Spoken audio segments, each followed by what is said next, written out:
Oh, thanks, good. Yeah.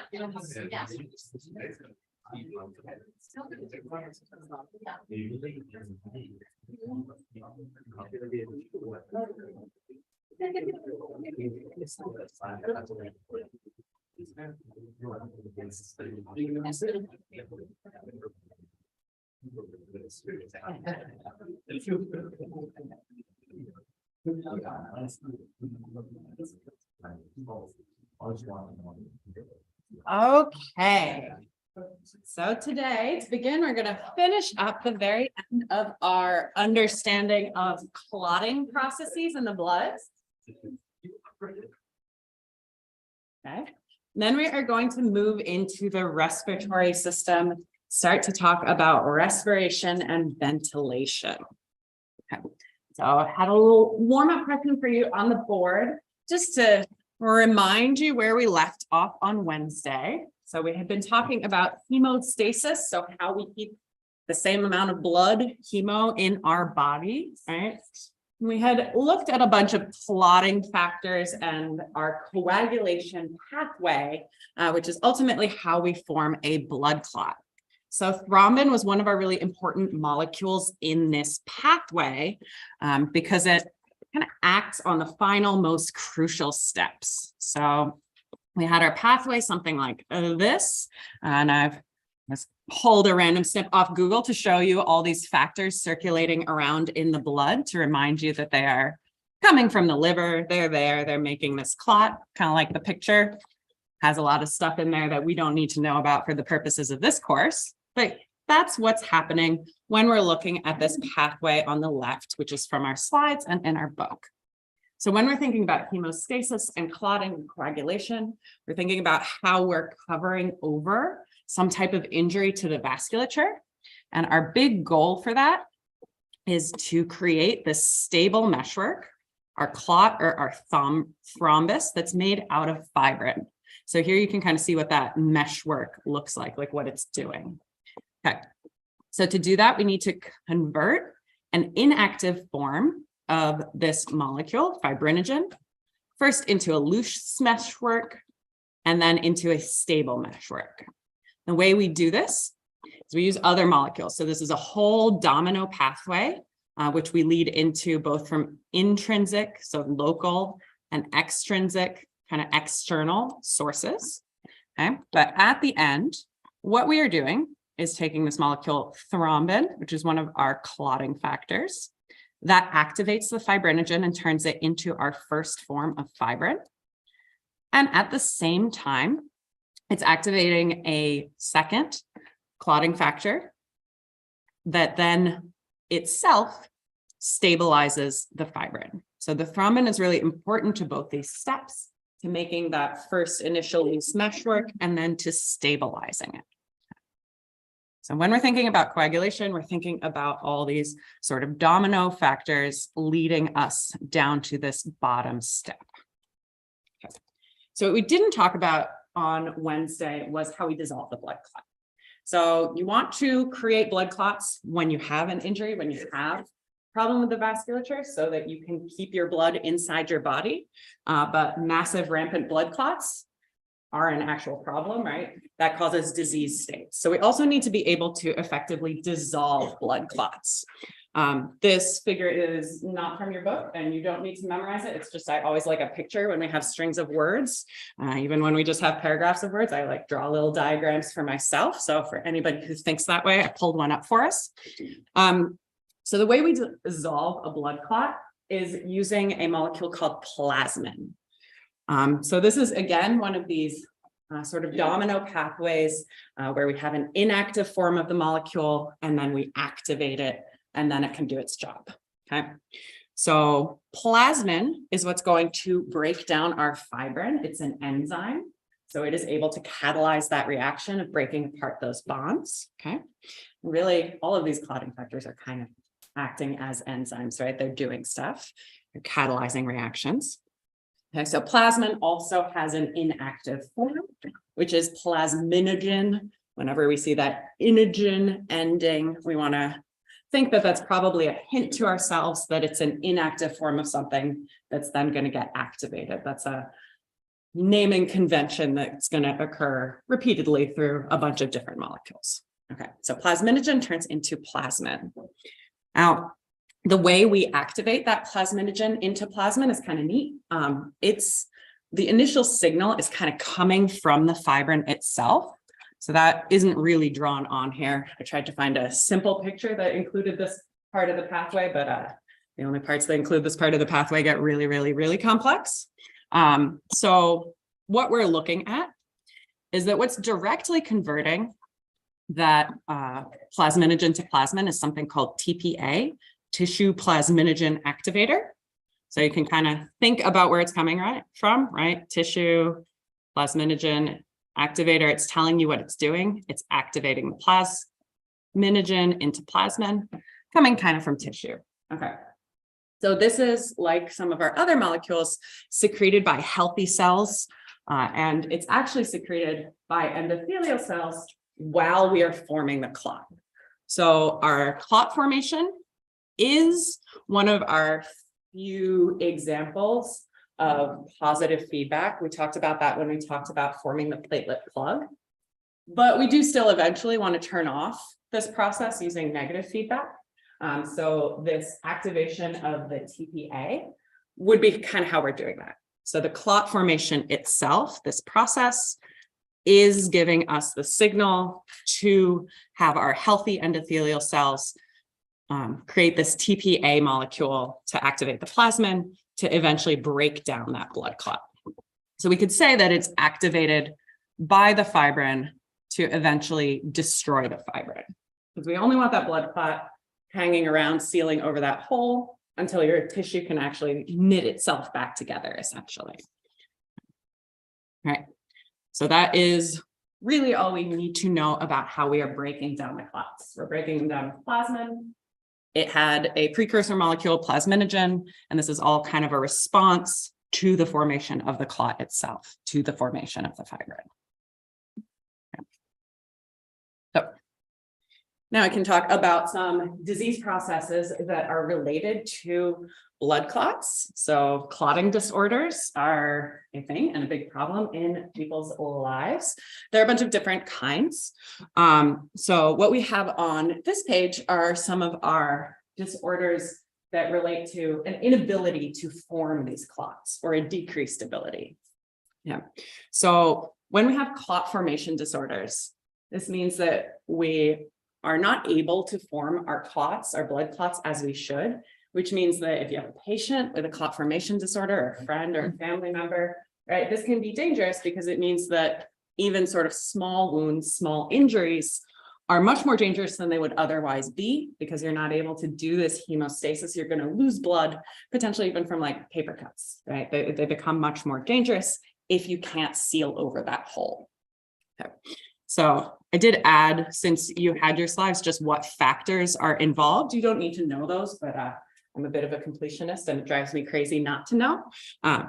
So don't memorize these factors, but we do want to know a little bit about these diseases that are related to our clot formation process. So one you may have heard about in like history class, because there's an old European royal family that had a problem with hemophilia due to a lot of inbreeding. Or maybe not, maybe that was just my high school history class. But hemophilia is a genetic disorder caused by a deficiency in a gene that creates one of these coagulation factors. It happens to be factor 8. Okay. So if you don't have this factor, I'm going to scroll this back so that we can think about how these diseases would work, right? So if you don't have one of these factors, is factor 8 on this pathway? Maybe it's not. Okay.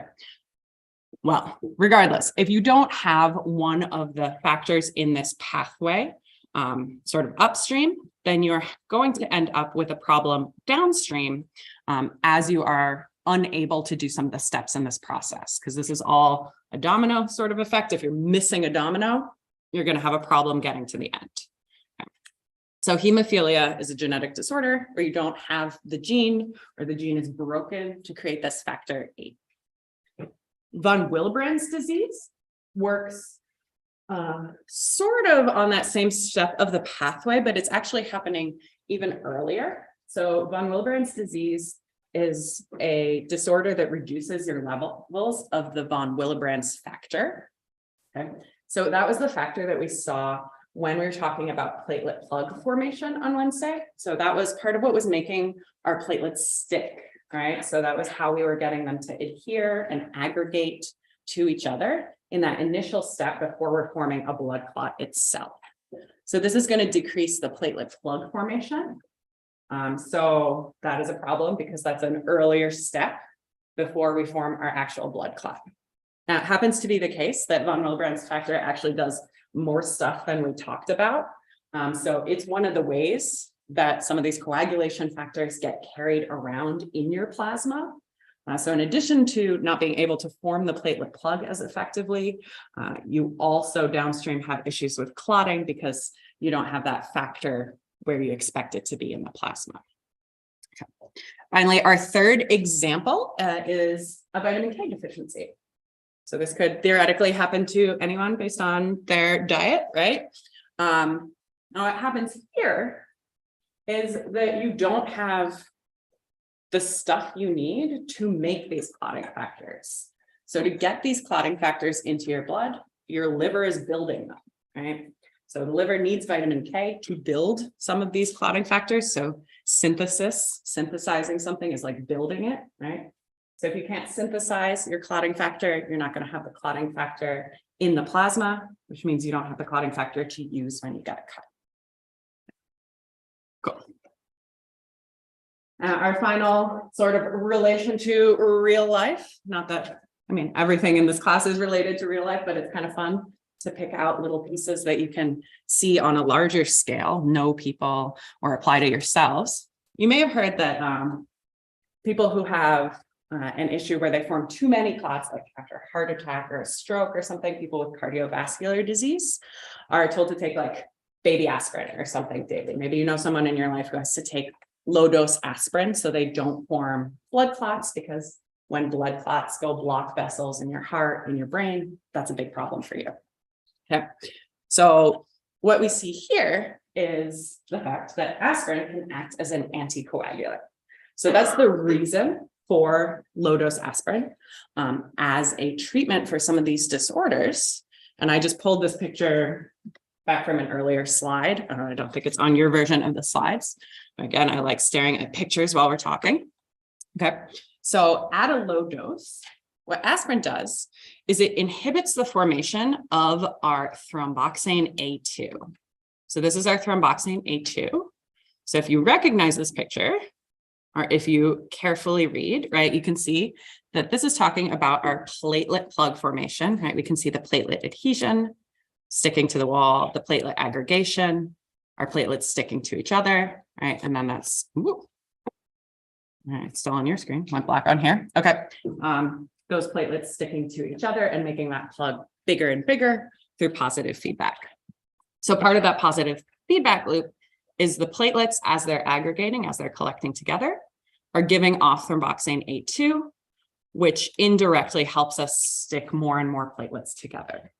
So what aspirin does at low doses is it gets rid of this pathway or damages it, right? We're not forming that thromboxane A2, at least to the levels that we would without low dose aspirin. So now while we can still aggregate some, right, we have all the other signals here, we're really decreasing that clot formation by decreasing this platelet aggregation, this sort of precursor step. However, aspirin works differently depending how much of it you have in your body. So it's dose dependent. So at high doses, it does another thing. So it's not just inhibiting the formation of thromboxane A2. At high doses, what it's going to do is it's also, or really more, going to be affecting the formation of prostacyclin. Okay. So prostacyclin was one of our two molecules that are helping us stop healthy endothelial cells from getting platelets stuck to them, essentially. All right, so prostacyclin and our nitric oxide, right, were those two signals inhibiting the formation of our platelet plugs, right? So the no platelet aggregation. So if you give high dose aspirin instead of low dose aspirin, what you're going to do is accidentally cause more clotting, right? So if you get rid of this prostacyclin, right, now you're going to have more platelet aggregation. So you're not going to be having signals inhibiting from the sides of this platelet plug that you're forming. So you might end up with a much bigger platelet plug than you otherwise would. So that's why the dosage matters. And you shouldn't just start popping aspirin for fun. If you think you have a clotting problem, you should actually go talk to someone. Okay. So that's kind of fun. All right. So now we're going to move into the respiratory system. So I'll give you a second to pull that up.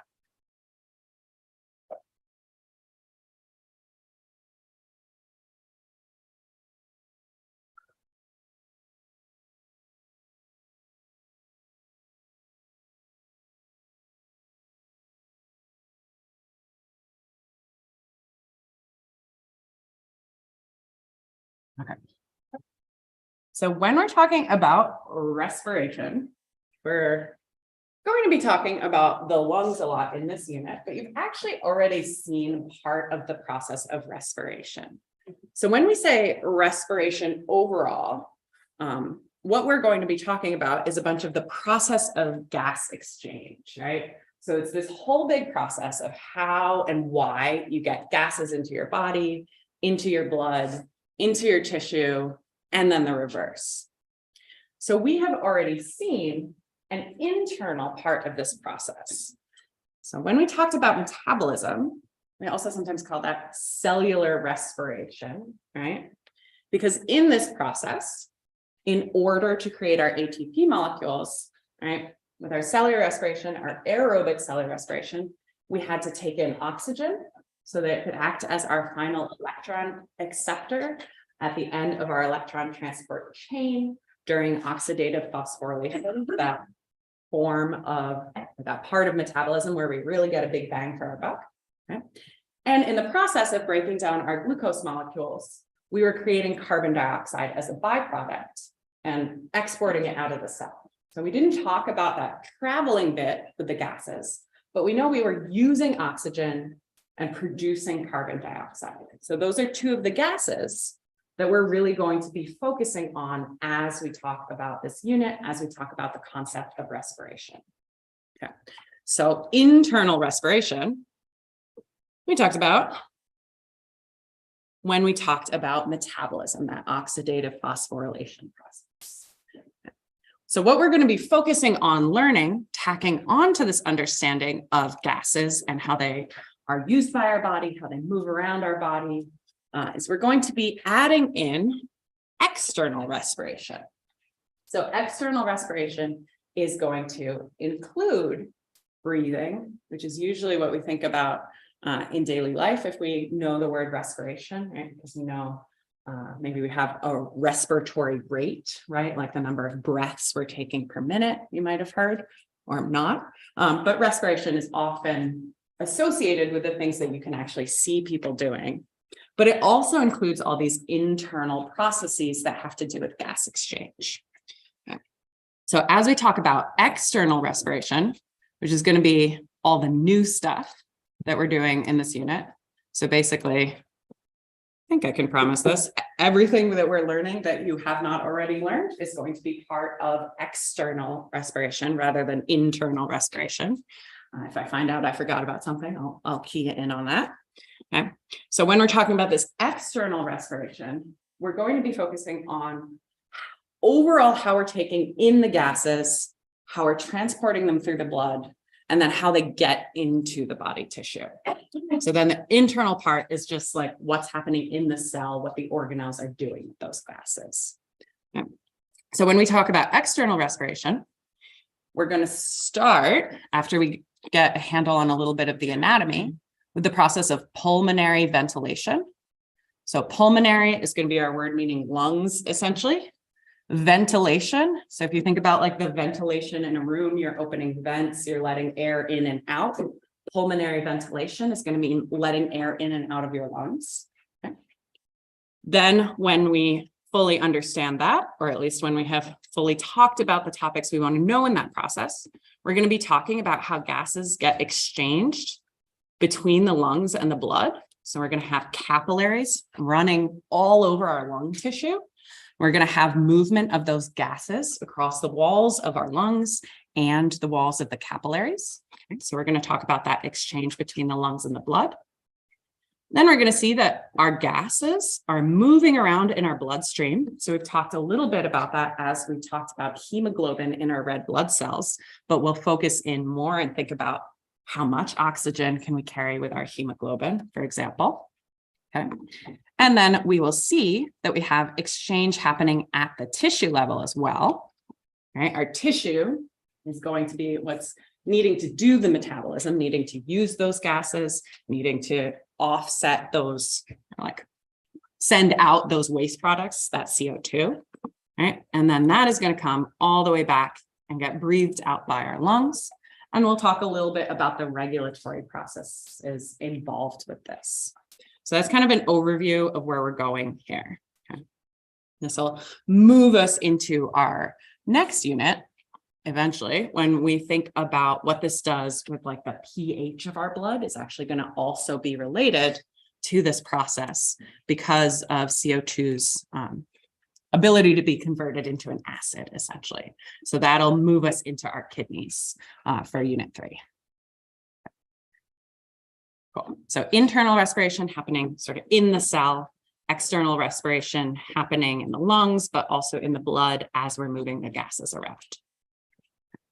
So we're going to go briefly through the parts of the respiratory system because we're going to have different things happening in different parts of your breathing apparatus, essentially. So we're going to separate out our upper airways from our respiratory tract and then look at some of the structures of the thoracic cavity being that chest area, basically, right? The area protected by your rib cage. Okay. So when we're thinking about our upper airways, we've maybe seen some of these. Have you guys seen these in lab yet? Maybe. Yes, no. Is there a yes anywhere? No, you have. Yeah? Okay. Well, we'll point them out real quick. Okay. So when we're looking at our upper airways, what we're talking about are just like the air passageways in the head and down into the neck. So when we're thinking about that, we're thinking about your nose, your mouth, right? You can breathe through your nose or you can breathe through your mouth. And both of them lead into your pharynx, which has its different parts, right? We have our nasopharynx, we have our oropharynx, and then as you get into the throat, you end up having a laryngopharynx as well. So those are our upper air passageways where we are feeling the air move, honestly, when we're living our daily lives. Okay. And when we get down into our respiratory tract, we're going to be thinking about the tubes that lead us to the lungs, and then also the tubes within the lungs themselves. Okay. So we're going to look at them as two sort of functionally different regions. So we're going to see that we have a conducting zone, and the process is going on in the conducting zone are all about moving the air in, right? Letting it flow into your lungs. And then in the respiratory zone, now we've seen a sort of teaser that when we hear that word respiratory in physiology, we want to be thinking about gas exchange, right? So when we're in the respiratory zone, that's where we're going to see our gases kind of able to interact with the tissue of our lungs. Okay, so here we have a breakdown of some of the structures of our respiratory tract. Right? So we're starting below the pharynx. So here we have our larynx, or your voice box, right, up at the top. And this chart is showing you the name of the structure, its inner diameter, so how wide it is, whether it has these structures called cilia, so essentially little hair cells, whether it has these structures called goblet cells that we'll talk about, whether it has cartilage as a firm supportive structure, and whether it has smooth muscle. So that's what's showing us here. So in our conducting zone, we're going to go through the larynx, our voice box, into the trachea, which is going to be made up of these C-shaped rings of cartilage. Then we're going to branch 3 times. So we're going to have our primary bronchi to each lungs, secondary bronchi to the lobes of our lungs, tertiary bronchi to the segments of our lungs. So primary, secondary, tertiary are just words that mean 1, 2, 3. Then we're going to have some smaller bronchi. Okay. And then ultimately, we're going to get into structures where we no longer see cartilage. Okay. And when we're small enough that we no longer have cartilage on our branches, we're going to call those bronchioles. So just like an arteriole was smaller than an artery, a bronchiole is smaller than a bronchus. Okay. So we're going to have bronchioles, and then they're going to end. So termination, ending. We're going to have our terminal bronchioles. Okay. And then we are going to get into the respiratory zone. So all of those structures that I just named, those are just carrying air. Okay. And in our respiratory zone is where we're going to start to have our gas exchange. So we're going to have our final respiratory bronchioles, right? Hopefully respiratory tells us, right, that they're part of the respiratory zone. Then we're going to have these sort of grape bundle structures called alveolar sacs. Okay. So the alveolar sacs are going to be these round things.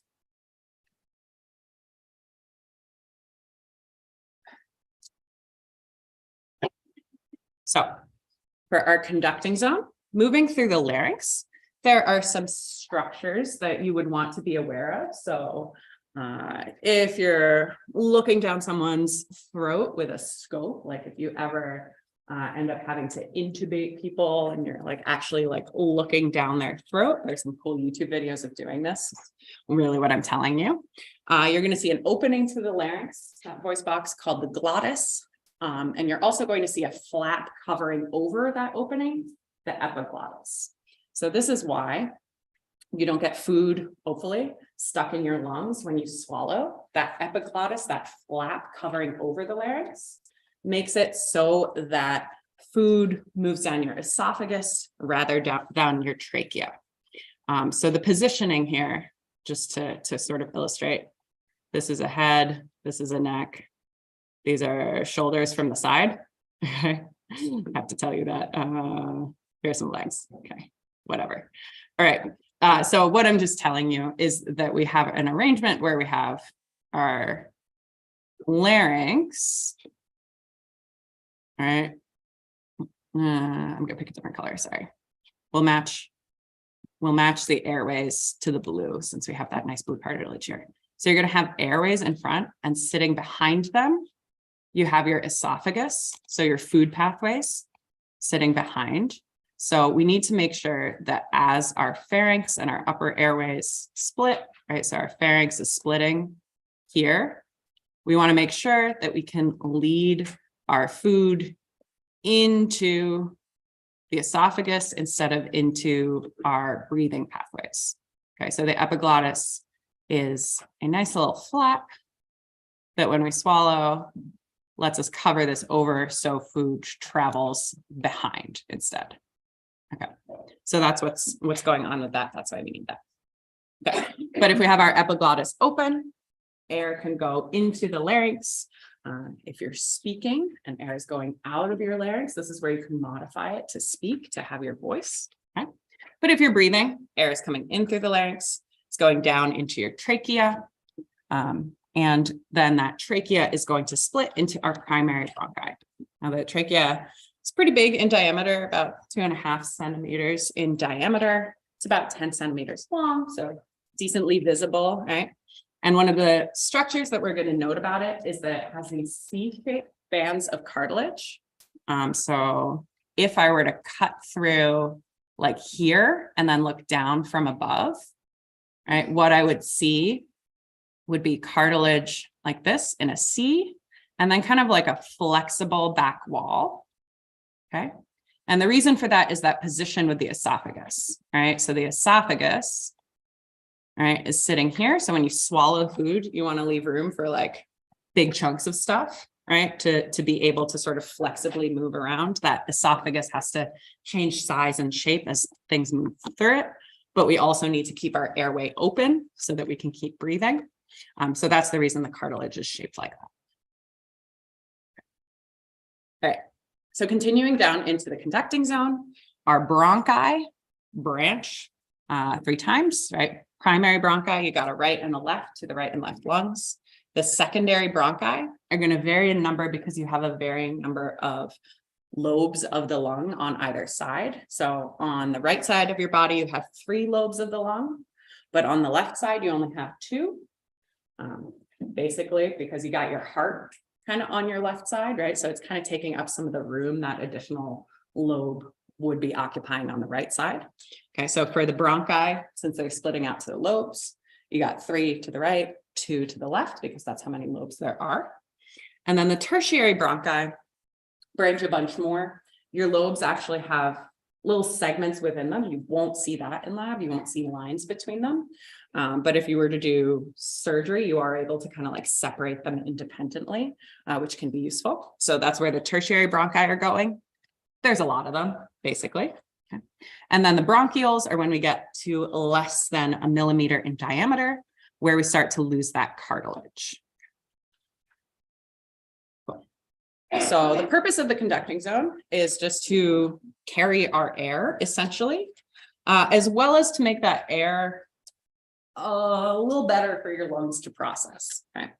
So when we start to talk about gas exchange, we are going to want to remember that in the conducting zone, we're not having gas exchange, which means that at some points, we're going to think about this stuff as kind of dead air, because it's air that you physically have in your body, but you can't access any oxygen or release carbon dioxide into it because we don't have that association with the blood that allows for gas exchange.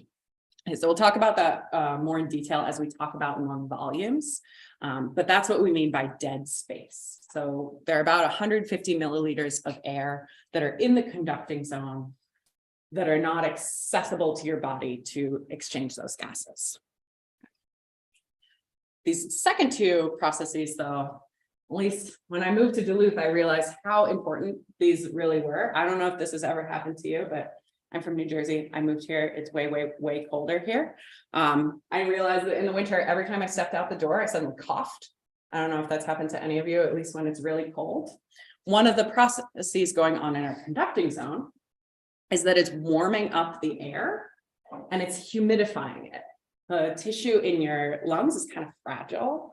And a lot of processes in the body are like temperature dependent, right? So the conducting zone isn't useless, right? So we have those tubes, we need to bring the air in, but it's also making that air basically nice for your lungs, nice and friendly and warm and good for your lungs to process and do that process of gas exchange. So in the conducting zone, that air is going to get warmed, hopefully up to body temperature. Right? And it can be kind of a shock if that air is really, really cold, right? And it's also going to be humidifying it. And we'll talk about water vapor and composition of the gases that you're breathing in a later part of the unit. Now, if we were to zoom in on the lining of our conducting zone, right? So we're going to have an epithelial lining. So remember, epithelium is just like the type of tissue that coats stuff, right? So your skin is epithelial tissue, but so are linings of any of the passageways in your body, essentially. So anything that touches your outside environment, quote unquote, is going to have an epithelial lining. And the air you're breathing in counts as the outside environment, right? So does actually kind of the food you're eating, as we'll see in the future. So you have epithelium lining your airways in your conducting zone. And we are going to see 2 types of cells that we're looking at. Okay, so we have zoomed in on airway here and here, and now we're zooming in even smaller here, and we're looking at those cells. So we're going to have cells called goblet cells that secrete mucus, okay? Mucus cells. And we are going to have ciliated cells, cilia being kind of hair sort of projections. So we're going to have these ciliated cells creating this kind of almost fuzzy coating in the airway on a microscopic level. So what this does is this means that we are able to put mucus, so like slimy stuff, kind of out onto this area where we have our cilia, and then the cilia can move And together they're going to create something called the mucus escalator, which sounds gross, but it's very descriptive about what it's doing. Okay, so what we're doing with this mucus is it's kind of like when you put out like one of those sticky fly traps, right? If you have flies in your house, or you have like little gnats in a plant or something, and you're kind of trapping them and killing them. So that mucus that you're secreting from those goblet cells, if you breathe in pathogens or particles of dust or anything like that, it's going to hopefully get trapped in that mucus, right? Going to kind of stick to it, to that sticky mucus. Okay. And then the cilia, those hair cells, are able to, like fingers, just kind of push it up and hopefully out of your mouth, right? So we don't want these little particles ending up down in the really small passageways in your lungs where we have actual respiration gas exchange going on. Okay, so we want to hopefully, if we can, remove them from our body. Here's a picture from an actual histology slide instead of a cartoon. So what you can see nice in here are those ciliated cells, and you're just kind of looking at sort of the wall of this pathway. So here you could see the cartilage. So our lumen of the trachea, right? We'd have another side here with more cilia, and everything from over here would get mirrored, right? Whenever we say the word lumen, we're talking about a hollow part. So the lumen of something is the hollow part inside it. So we're in the lumen of the trachea, so the hollow part inside the trachea, where we're seeing those ciliated cells. We can see some glands, and we can see the other structures in the wall. So now we're going to move down into the respiratory zone. So in the respiratory zone, this is where we have our gas exchange happening, right? So we've moved the air through the conducting zone into the respiratory zone. And now we want to exchange our gases. And when we talk about gases, by the end of the unit, you will definitely have heard these words many, many times, but the gases we're thinking about are carbon dioxide and oxygen. Okay. All right, so our CO2 and our O2, we're going to be exchanging them between the air and the blood in our capillaries that are nested throughout the lungs, essentially. Okay, right? So we talked about how we have our pulmonary arteries from the heart, right, going out to the lungs, right? So they are branching into capillaries that are also involved in this process of gas exchange. So our CO2 and our O2 are nice, small, nonpolar gases. So they're going to be able to diffuse from the air across the cell walls and into the blood. Okay, and we'll talk about that process as we move forward. In terms of the structures we're going to see, we got our respiratory bronchioles, so our small little branches of the bronchi into bronchioles when they lose the cartilage, and then as they reach their end points, they pick up some of this respiratory function in the respiratory zone. And then we have these alveolar structures. So when you've seen alveoli before, you may have thought about the alveoli that were your tooth sockets. Right, so alveolus is really like referring to that sort of hollow sac structure. So now when we're thinking about alveoli in the lungs, from context in your lives, hopefully it is very clear whether someone is talking about a tooth socket or a lung. I think those are not frequently part of the same condition, but these alveoli are down here in sacs, right? So a sac would just be like this whole kind of group of them. And there are ducts that move between them.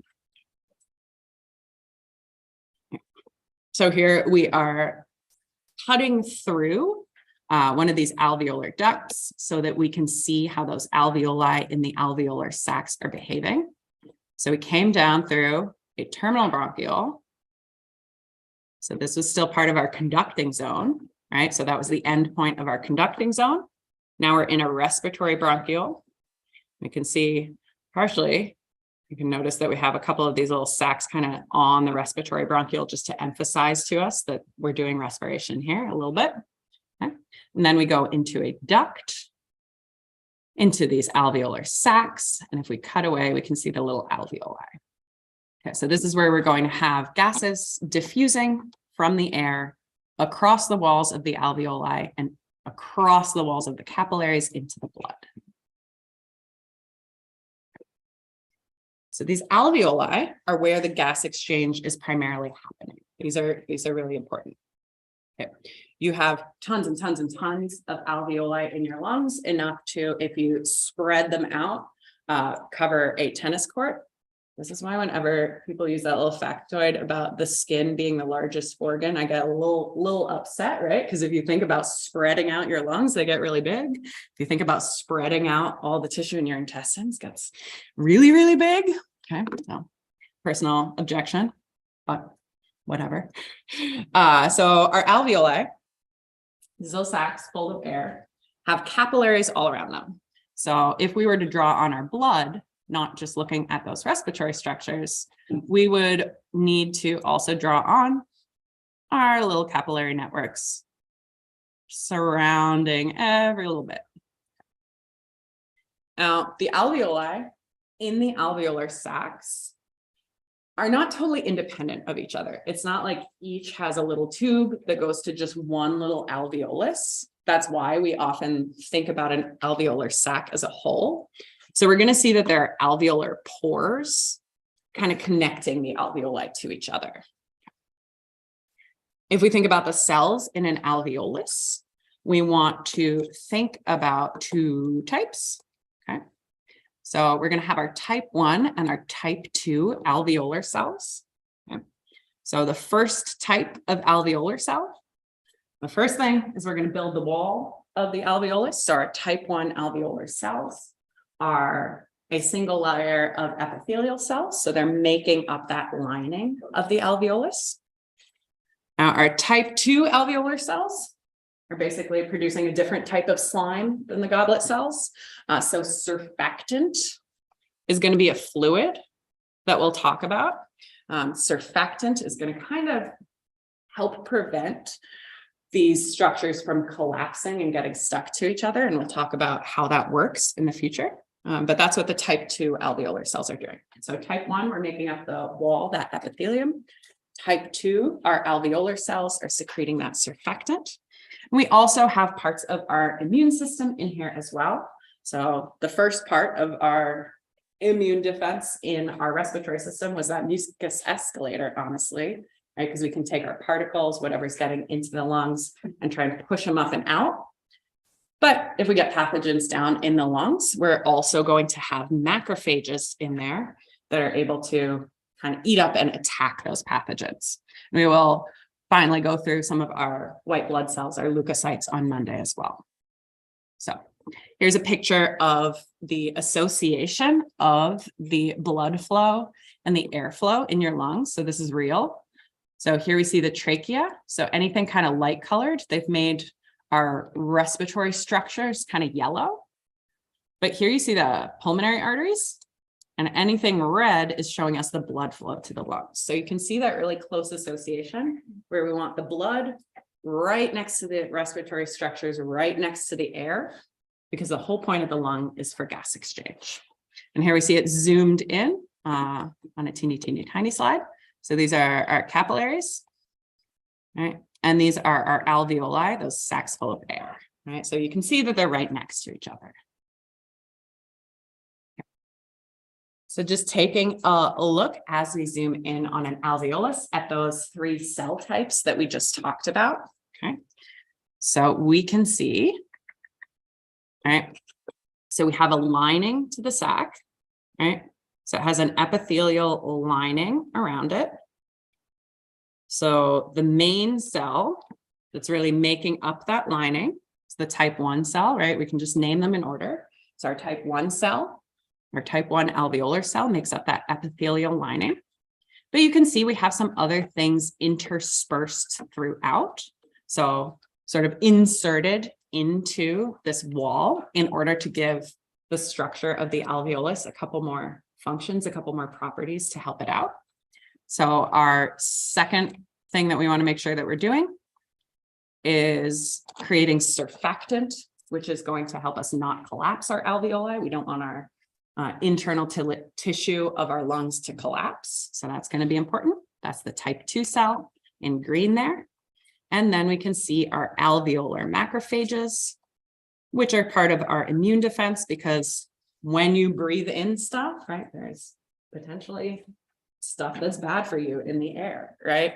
So when you breathe things in, you do want to make sure that you're not introducing pathogens into your body, at least without sort of having an ability to fight against them.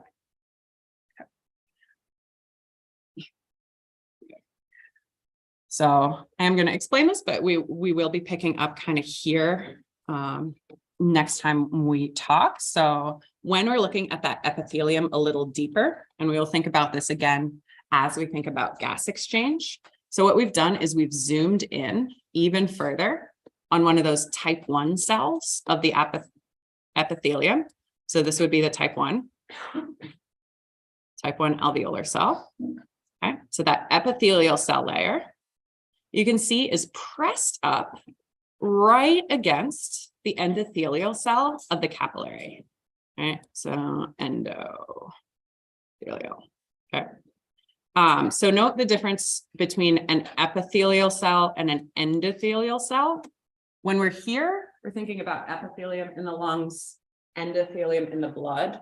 The reason we don't call the cells around our capillaries epithelial cells as well is that your blood should not be in contact with the external environment, right? Your blood is just flowing around inside your body. It's not contacting the air. It's not contacting food. So it's kind of more controlled. Okay. So epithelial linings have to touch the outside of the body.